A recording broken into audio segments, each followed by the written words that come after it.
Nous observons deux types de roches. Une roche mauve, située en dessous d'une roche blanche.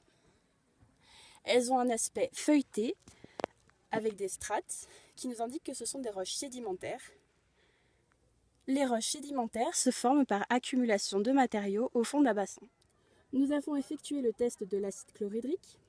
Donc nous avons remarqué que la roche blanche ne réagit avec ce test, ce qui indique que c'est une roche calcaire.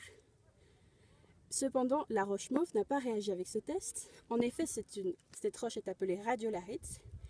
Elle est composée de silice, ce qui explique pourquoi elle n'a pas réagi avec ce test. Cette roche mauve, appelée donc radiolarite, est formée à partir des radiolaires, micro-organismes planctoniques unicellulaires, dont leur squelette est à base de dioxyde de silicium. Selon le principe d'actualisme, on peut dire que le milieu de vie des radiolaires était l'océan. En effet, actuellement, il existe des radiolaires dont leur milieu de vie est l'océan.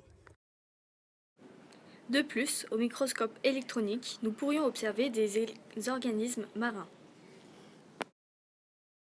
Cela nous indique donc bien qu'il y avait un océan il y a 150 millions d'années. Nous observons aussi des traits blancs qui strient la radiolarite. Pour savoir quelle roche était présente en première, il faut bien observer la roche. La radiolarite était en place en première puisqu'en effet, le filon blanc semble l'avoir coupée. Cette observation nous permet d'obtenir une chronologie relative de la roche. Cependant, sans test d'acide chlorhydrique, nous ne pouvons pas déterminer si le filon blanc est un filon silicieux ou du calcaire.